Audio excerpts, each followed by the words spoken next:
esta computadora. Bueno, muy buenas tardes, bienvenidos y bienvenidas. Clase de Teorías de la Comunicación 2023. Vamos a empezar el recorrido por las escuelas de comunicación. En el caso de Natalia, bueno, va a ser más una apuntadora porque ya ha pasado por la materia más o menos y tiene un poco más claro el recorrido. En el caso de Alejandro también, ahí algún recorrido previo. Hoy iniciamos de alguna manera el camino hacia el acercarnos clase a clase a estas escuelas o perspectivas teóricas sobre la comunicación que nos van a dar un poco de letra para comprender finalmente cómo la investigación en comunicación se traduce en acciones, en políticas, etcétera, etcétera, etcétera. La primera de esas escuelas de comunicación, que es justamente la clase de hoy, es la Escuela Norteamericana de Comunicación. ¿Sí? Yo lo que les pido, como siempre, es que vayan tomando nota, apuntando algunas cosas, porque son, de alguna manera, acciones fundamentales para poder ir afianzando los contenidos que vamos a ver. Como yo les decía en la primera clase, el recorrido que hace el programa se inicia con la Escuela Latinoamericana de Comunicación, que es la escuela funcionalista norteamericana, y después las otras tres perspectivas que vamos a ver son escuelas críticas. La Escuela de Frankfurt, los estudios culturales británicos o los culturalistas, y la escuela latinoamericana. Es muy, pero muy importante que ustedes tengan en claro estas perspectivas teóricas de la comunicación. La primera, la escuela norteamericana que vamos a ver hoy y probablemente la clase que viene, es una escuela que se la denomina funcionalista. Es lo que se llama generalmente en ciencias sociales la sociología funcionalista. La sociología funcionalista implantó una forma de ver la realidad que algo esbozamos en estas 2 semanas que venimos compartiendo, pero acá lo que vamos a hacer es bajar la lupa y analizarlo específicamente en el campo de la comunicación. Es la primera escuela que va a sistematizar sus estudios en comunicación. Por eso decimos que es la primera escuela de comunicación, la escuela norteamericana. ¿Se entiende? Abril, Alejandro, Natalia, ¿hasta ahí? Sí, profe. ¿Sí? Son los estudios norteamericanos de comunicación. Ahora, esos estudios norteamericanos de comunicación, que tienen unas características centrales, van a tener al interior subescuelas, subestudios. ¿Por qué? Porque cada uno, o diferentes autores, intelectuales, grupos de estudiosos y demás, van a aportar cosas chiquititas, pero dentro de un mismo paradigma o burbuja que es la sociología funcionalista. Básicamente, cuando nosotros hablamos de sociología funcionalista, lo que hablamos es de esa perspectiva tan fuerte, tan importante, que impregnó todos los estudios en las ciencias sociales con el parámetro objetivista, empirista de la modernidad. ¿Se acuerdan que algo hablábamos la primera clase? Bueno, los estudios funcionalistas comprendían y comprenden. Lo que pasa es que ahora se han licuado mucho sus teorías, digamos, ¿no? Pero tienen un impacto muy fuerte en el sentido común, el pensamiento funcionalista. Lo que hace es buscar o atribuir regularidades en el funcionamiento de la sociedad o de los procesos sociales a imagen y semejanza de los procesos naturales. Primera idea, fuerza. Merodea en torno a la sociología funcionalista esta ilusión o esta idea de que los procesos sociales, la comunicación, deberían tener la misma regularidad que tienen los procesos naturales. Por eso es importante encontrar las leyes que regulan, que administran esos procesos sociales. ¿Sí? Y acá caemos en el famoso pecado o fallo histórico, que es este del cual dábamos cuenta en las semanas anteriores. ¿Desde dónde es posible pensar que el comportamiento humano en contexto social pudiera tener una regularidad similar a los fenómenos naturales? Y ahí viene el texto de Uranga, ¿no? Cuando Uranga echa luz, nos aclara respecto de este error histórico, que no es un error en realidad, sino hay una imposición, en todo caso ideológica o imperialista, respecto del funcionamiento de la sociedad. Recuerden ustedes que decíamos cómo las ciencias exactas impregnaron de un fuerte contenido eurocéntrico, cientificista, el estudio de los procesos sociales. ¿Se acuerdan cuando hablábamos del pasaje de la Edad Media a la modernidad? Cómo emergen las ciencias sociales en un clima, en un paradigma, a partir del cual la unidad de medida era el método científico. Entonces, los primeros autores de la sociología clásica, como por ejemplo Augusto Comte, planteaban la necesidad de encontrar esas leyes que dominan el funcionamiento de la sociedad y que aún hoy tienen una vigencia muy importante, a pesar de que han pasado más de 100 y pico de años de escuelas que han ido tratando de derribar ese mito que se diluyó con la caída de la modernidad, pero que sin embargo sigue teniendo una impregnancia y un nivel de penetración sumamente importante. Es muy difícil y damos cuenta de esto cuando en aquella primera clase, hace 2 semanas, hacíamos esa especie de torbellino de ideas y nos preguntábamos cómo nos imaginábamos la comunicación, y lo primero que teníamos a mano era desempolvar el famoso modelo emisor-receptor mensaje-canal-código, como si ese esquema pocket de bolsillo nos habilitara para dar cuenta de todo lo que sucede en una situación comunicativa. Lo charlamos, lo desmenuzamos, lo criticamos, lo interpelamos, desde esta modalidad de charla, pero también desde el aporte teórico de Washington Uranga. Su texto, Mirar desde la comunicación, lo que hace es empezar a desmenuzar un poco esta mirada funcionalista de la comunicación. Hasta acá lo que hemos venido charlando. Lo que vamos a hacer ahora es una aproximación más teórica de esos estudios de la comunicación. ¿Sí? Tengo para proponerles primero un recorrido puntual de esas subescuelas que conforman el paquete de los estudios norteamericanos y después una presentación que tengo ahí para compartir con el clima de época en el cual emerge la escuela norteamericana.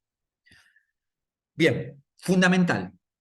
Tenemos 2 o 3 textos ahí para seguir, uno de un catalán que se llama Enric Saperas La Piedra, que está en un texto de Moragas que habla sobre los aportes y contribuciones de la escuela norteamericana a la teoría de la comunicación. Es un texto un poco más árido, más robusto, pero me parece que es un buen complemento de el texto clave, fundacional, clarísimo, que es el de Matelar, ¿no? Ustedes tienen el capítulo 1, que era la era de los empirismos, una cosa así, creo que es el capítulo 2 del libro, Historia de las teorías de la comunicación.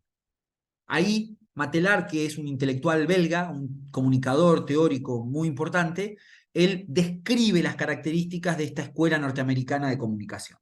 Ese es el texto ineludible para que ustedes tengan que leer. Sí o sí vamos a hacer la lectura de Matelar y de reojo, como complemento, vamos a ir mirando el texto de Enric Saperas La Piedra. ¿Hasta ahí? ¿Voy muy rápido?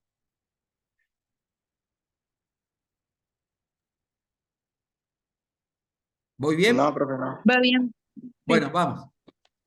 Entonces, anoten.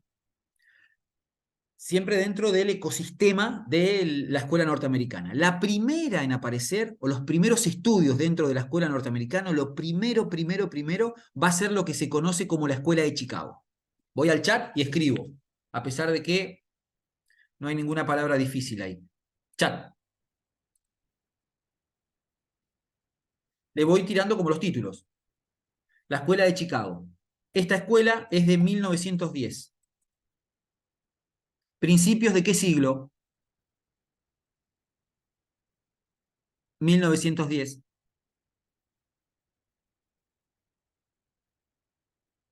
¿De qué siglo estamos hablando? Siglo XX, profe. Siglo XX. Bien, Alejandro, bien ahí. Bueno, el referente o el principal referente de la escuela es Robert Park. Siempre está bueno tener una referencia siempre socio-histórico-temporal. Porque si no, es como que vamos a hacer lectura de textos, vamos a ver las clases, vamos a charlar, y siempre nos queda como una nebulosa que no puedo situar en coordenadas de tiempo y espacio. Entonces, digo, la Escuela Norteamericana de Comunicación emerge naturalmente en Estados Unidos a principios del siglo XX. Es decir, 1910 asoma su primera escuela, que es la Escuela de Chicago. ¿Sí? Pregunta de parcial. Describa el contexto en el que emerge la Escuela Norteamericana de Comunicación. Bien. Bueno, ¿qué dice Robert Park? En esa primera subescuela de la teoría norteamericana, él va a llamar su enfoque el enfoque microsocial dentro de la Escuela de Chicago. Fíjense cómo en estos primeras décadas del siglo XX hay una preocupación obsesión muy fuerte por tratar de tomar a la sociedad como un laboratorio experimental, muy propio de las ciencias exactas. Entonces, él plantea tomar a la sociedad como un laboratorio social. Es decir, va a analizar, va a investigar el investigador en comunicación el comportamiento de lo social para a partir de ahí escribir leyes, encontrar leyes normativas. Es decir, dice Matelard, se trata de una ciencia social de base científica. Es en este escenario, en el escenario de la Escuela de Chicago, que va a aparecer un concepto que a ustedes les va a resultar conocido, y si no, a partir de ahora les va a resultar conocido, que es el concepto de la aguja hipodérmica. ¿Qué es hipodérmica? Digamos, hace referencia a una aguja que se mete debajo de la piel, ¿no? Es algo a que nos meten de manera muy inconsciente. Y esto hace referencia es una gran metáfora del poder de manipulación de los medios masivos de comunicación. La sociedad es tomada en ese momento histórico por la escuela norteamericana como un todo, es como una masa homogénea y sobre todo pasiva, sobre la que es posible manipular desde los medios masivos de comunicación. Y acá voy a otro dato de contexto fundamental. La Escuela Norteamericana de Comunicación va a tomar cuerpo a instancia de la aparición de el primer medio masivo de comunicación, probablemente más importante, que fue la radio. Junto con junto con esos primeros años del siglo XX, aparece el primer medio masivo de comunicación, que es la radio, que es un medio fantástico, porque imagínense, para ese entonces, un medio que pudiera llegar a un muy bajo costo, porque poner un receptor de radio en cada una de las casas era realmente muy económico, y poder transmitir ideas generaba una fascinación que era de límites insospechados. Y voy a poner dos ejemplos de la fascinación que provocaba la radio en este contexto. En primer lugar, una experiencia fantástica de un autor intelectual que se llamó George Orwell, que inventó una obra de teatro que se llamó La Guerra de los Mundos. ¿Qué era la Guerra de los Mundos? Bueno, él simuló en la radio una invasión extraterrestre. Entonces, la gente que estaba por primera vez escuchando la radio escuchó esa obra de teatro que se llama La Guerra de los Mundos. Después búsquenla, busquen la opción, ¿no? Y ahí se habla o sea, él dramatizó una invasión extraterrestre, simulando que llegaban extraterrestres a conquistar. Bueno, literalmente la gente salía corriendo despavorida de las casas, había, digamos, entró en un estado de caos total. Bueno, fue una experiencia fantástica, lo cual permite ilustrar esta idea de la manipulación de las masas, por un lado. Y por otro lado, tener en cuenta que unos años más tarde, la experiencia del nazismo en Alemania y en gran parte de Europa usó como medio por excelencia para la difusión de las ideas del nacionalsocialismo alemán la radio. La radio fue el medio de comunicación elegido para la difusión de la propaganda nazi. Enarbolado en su figura más siniestra, digamos, ¿no? Que fue Goebbels, que era el jefe de prensa y de medios del nazismo, que diseñó toda la política comunicacional del nazismo a través de la radio, ¿no? Quiero decir, estos dos ejemplos nos permiten dar cuenta de el nivel de importancia que tiene la aparición de un medio masivo de comunicación como la radio, y a partir de ahí la teoría que se construye. Entonces, claramente, la teoría comunicacional iba a reflejar esa omnipotencia de los medios masivos de comunicación para manipular a las masas. De ahí deviene esta idea de la aguja hipodérmica. Se instaló como clima de época la idea de que era medianamente fácil, a través de mensajes en los medios masivos de comunicación, dirigir las intencionalidades, los deseos de la gente. ¿Va? Natalia, Abril, Alejo, Sí, Alejandro, ¿se profe. entiende? Sí, profe. Ese es, de alguna manera, el punto cero desde donde inician. Entonces, de vuelta, cuando preguntamos acerca de las características de ese entorno, es fundamental que ustedes tomen dimensión y piensen que la aparición de un medio masivo de comunicación como la radio es fundamental para comprender el surgimiento de la Escuela Norteamericana de Comunicación. Insisto, cuando puse aguja hipodérmica, tenía una metáfora del poder de manipulación de los medios masivos de comunicación, fundamentalmente la radio. La sociedad de masas es pensada para la Escuela de Chicago como un conjunto homogéneo, todo igual y pasivo. Piensen que estamos hablando de 1910 y hoy estamos en el año 2023 y aún hoy la penetración y la importancia de los medios masivos de comunicación para movilizar a la audiencia sigue siendo notable. Segunda escuela.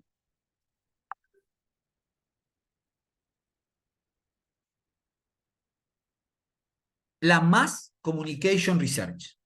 La primera ya la escribieron, la segunda escuela es la Mass Communication Research. Probablemente una de las más importantes. ¿Por qué? Porque su referente es uno de los padres, es el padre del modelo de comunicación, que es Harold Laswell. De ahí deviene el famoso paradigma de Laswell, que es el que tanto hemos hablado. Emisor, receptor, mensaje, canal, código.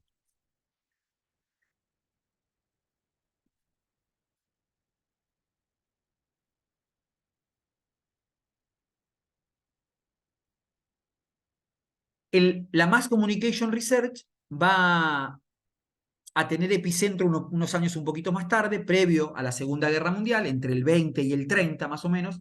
Pensemos que la primera es de 1910. Y lo que plantea de alguna manera es un poco profundizar esta idea de manipulación de las masas, ¿no? Es decir, refuerza la idea de que en el esquema de comunicación todo el poder está en el emisor, en quien produce el mensaje. Hay una obra muy fuerte que se llama Chacotín, es el autor, que es, fíjense el nombre de de la obra se llama La violación de las masas, ¿no? Es decir, había un clima muy importante y todo eso que estaba dando vuelta en términos de analizar a la comunicación, Laswell, dentro de la Mass Communication Research, lo va a sintetizar y luego lo va a inmortalizar con el famoso modelo que es emisor, receptor, mensaje, canal, código, donde claramente para la época todo el poder está puesto en el emisor. El emisor es quien posee todas las posibilidades de manipulación porque es quien maneja el medio masivo de comunicación. Esto, hagamos la traducción a pensar que cuando hablamos de que el emisor tiene todo el poder es porque en la comunicación masiva los emisores son grupos hegemónicos, que son los dueños de los medios masivos de comunicación. Lo mismo que sucede ahora. Digamos, no hay un principio de horizontalidad. Para esta perspectiva, los emisores son siempre grandes usinas de información que son empresas de comunicación.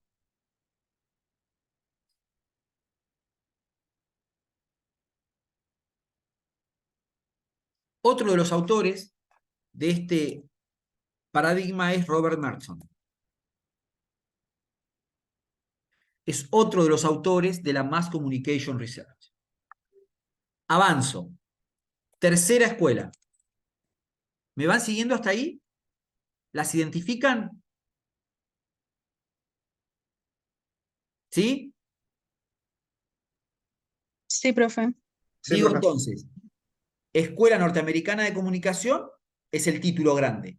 Y dentro de esa escuela hay diferentes subescuelas. Escuela de Chicago, Mass Communication Research y tercera escuela, el doble flujo de la comunicación. Así se llama. El doble flujo de la comunicación, cuyo máximo referente es Paul Lazarsfeld.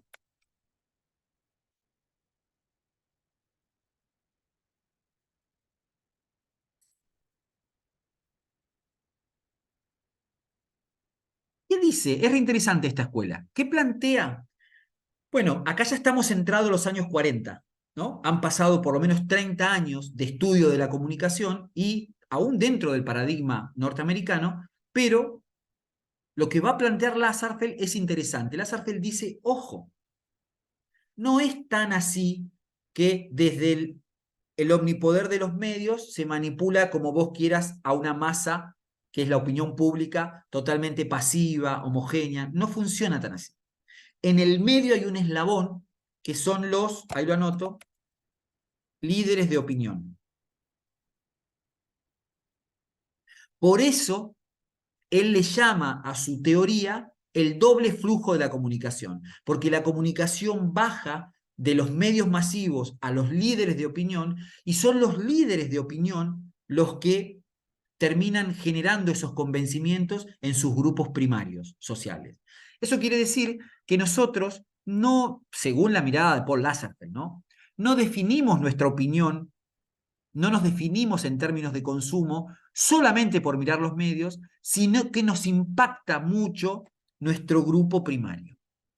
Nuestras personas que tomamos imaginariamente como líderes, como referentes, ¿no? El grupo primario, dice Lazarsfeld, no dice solo, sino influenciado. ¿Por quién? Por esos líderes de opinión. Hay lo que el estudio de Paul Lazarsfeld, en lo que él denomina este doble flujo de la comunicación, lo va a solventar a partir de unos estudios realizados, sobre todo con encuestas electorales, digamos, ¿no? Hicieron una serie de encuestas previo a las elecciones, encuestas mano a mano, y ahí emergían de esas encuestas esta idea de que quien definía el voto no era en definitiva la exposición directa a los medios, a los mensajes de los medios masivos, sino ese rol intermedio de los líderes de opinión. Bien, cuarta escuela o cuarta subescuela. Cuarta subescuela. La teoría de la información.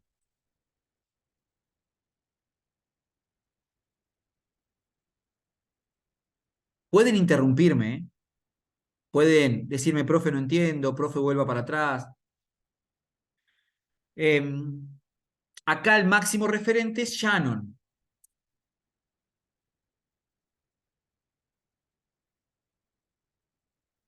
¿Tienen por casualidad ahí el libro de Matelar? ¿Lo tienen abierto? Sí, profe. Bueno, fíjense después en la página 43 del libro, que ahí hace alguna referencia a esto que vamos a hablar. Acá ya la obra de estos autores, sobre todo la de Shannon, que se llama justamente la teoría matemática de la comunicación, la teoría de la información, es del año 1949.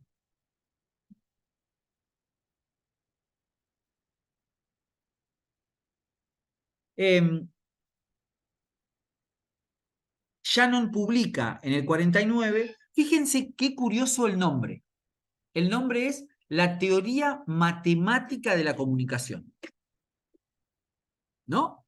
Es como muy sugestivo, como si la comunicación humana tuviera algo de matemática. ¿No? Pero para ese clima de época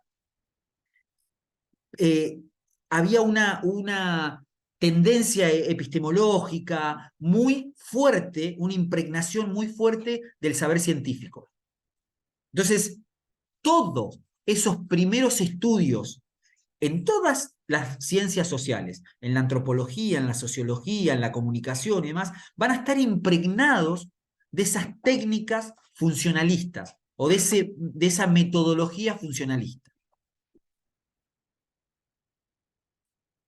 El problema era técnico.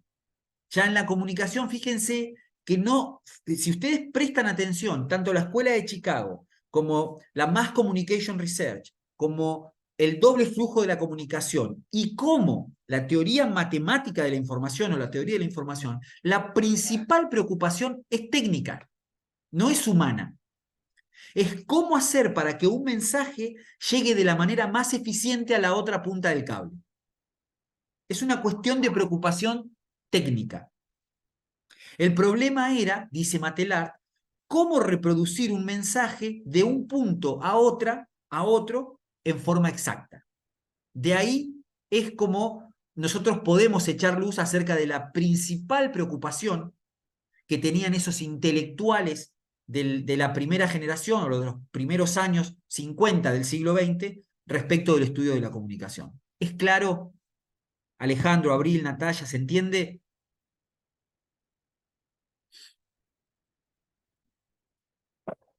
¿Sí? ¿Cómo, profe? Sí, profe. ¿Se entiende, digo? ¿Voy bien? Sí, sí. Entonces, bueno, ahí me avisa que en 10 minutos termina la reunión. Voy a acelerar en estos 10 minutos para terminar esta primera parte. Si se corta, volvemos al link y arranco directamente con la presentación y con eso vamos haciendo un cierre, ¿sí? Tiene una presentación ahí para ver el clima de época, pero me parece que vamos bien. Digo entonces, en la página 43 del texto que yo les decía que busquen de Matelar, ahí habla un poco de cómo con ese modelo, con este modelo norteamericano, se busca o hay una intencionalidad de transferir ese principio de neutralidad de las ciencias exactas a las ciencias sociales. Y puntualmente, para nuestro interés, al campo de la comunicación. ¿Sí? ¿Por qué? Porque las ciencias exactas, sobre todo aquellas que abrevan en el estudio de la naturaleza, la predicción de las leyes nos libera de análisis políticos, sociales, históricos, es decir, es una regularidad que nos garantiza neutralidad. Es así. El agua se evapora, producto de las altas temperaturas, se condensan las nubes y termina completándose el ciclo del agua con la lluvia. No hay tutía. Nos garantiza el principio de neutralidad. Bueno, ese principio de neutralidad, ese falso principio de neutralidad, cuando trasunta y cuando llega a las ciencias sociales, al campo de la comunicación, está expresado claramente en el modelo norteamericano. Bueno, es esto que hablábamos en la primera clase. Cuando yo les preguntaba qué es la comunicación, emisor, receptor, mensaje, canal, código, lo decimos con un semejante nivel de impunidad, cuando en realidad eso está lejos de describir a la comunicación humana. La comunicación humana involucra sentimientos, historias, trayectorias, posicionamientos, lugares en la sociedad, invisibilizaciones, emociones, ¿no?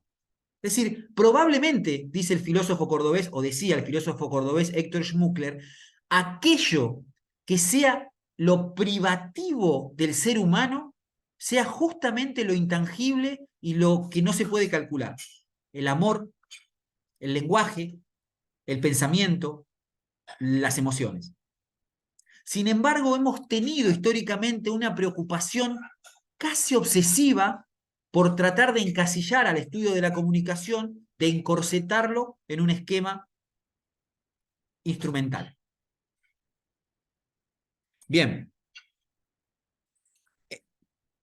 Cuando nosotros hagamos la primera lectura de este texto de Matelar, vamos a leer uno que es hermoso, porque se llama justamente Crítica a la Teoría de la Información, es de Ricardo López Pérez, y nos ayuda a mirar en clave de construcción, crítica y demás, estos primeros intentos de la sociología funcionalista por imponer un modelo de comunicación como el modelo del paradigma del arte.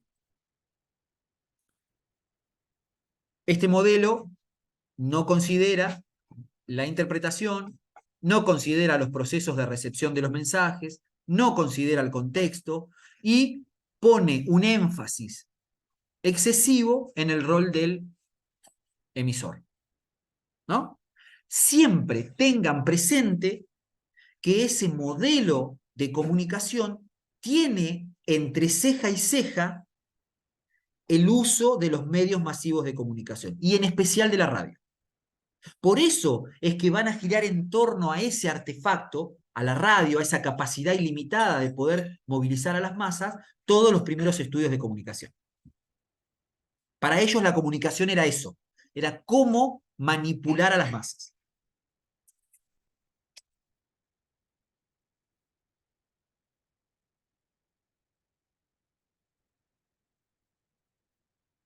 Estos 5 minutos que me quedan, antes de volver al link con la presentación, voy a hablar sobre funcionalismo. Palabras que están asociadas al funcionalismo o primero definición.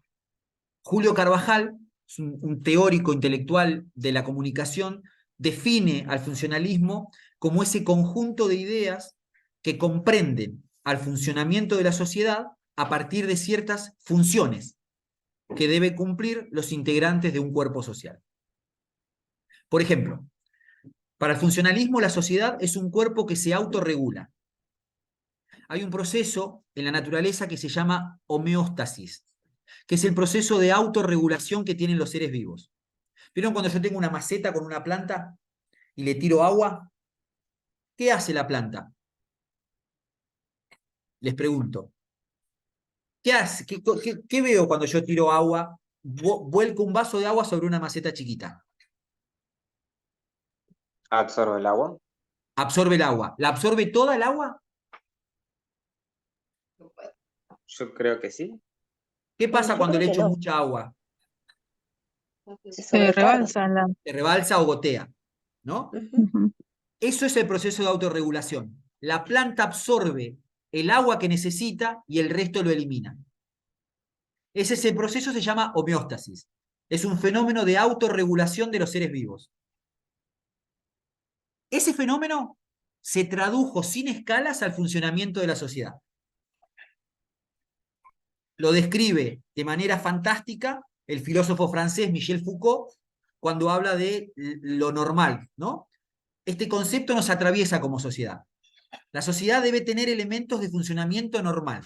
Y lo disfuncional, lo que no es funcional, es corrido.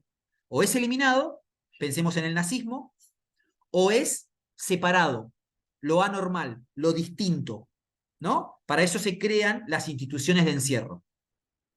¿Se ve? ¿Se ve cómo aquello que parece neutral, naif, ingenuo, termina siendo un recorte muy fuerte en términos sociales? Esa es una de las características del funcionalismo. atribuir funciones a la sociedad. Y de vuelta el juego discursivo. Así como la naturaleza tiene sus propias reglas, la sociedad o el funcionamiento de la sociedad debe también tenerlas. Entonces, esas características, la sociedad como un cuerpo que se autorregula, las piezas de una sociedad deben funcionar ordenadamente y los actores disfuncionales deben ser eliminados o corregidos. Y 2 minutos para una cita de un comunicador boliviano hermoso, que se llamaba, estaba viejito, murió hace muy poquito, Luis Ramiro Beltrán, que él dice: legítimamente, Estados Unidos diseñó una filosofía, un objeto y un método de las ciencias sociales que correspondían a sus particulares circunstancias estructurales, políticas, económicas, culturales. Fue una política de ajuste, es decir, de fijar, de sujetar a los sujetos al sistema. El rol de los medios, la función de los medios, fue persuadirlos, fue convencerlos de que tenían que fijarse a ese sistema económico, político, social. Julio Carvajal dice que el pensamiento funcionalista carece de un compromiso concreto, de una actividad responsable que vaya más allá de los intereses de un país en un determinado momento. El funcionalismo, dice Carvajal, busca mantener y reproducir las condiciones sociales de existencia imperantes en el orden capitalista. Bueno, hasta acá. Se me acaba el link. Cierro el link, cerramos y volvemos a entrar. Hacemos una presentación muy cortita y cerramos la clase de hoy. ¿Vamos? Ok.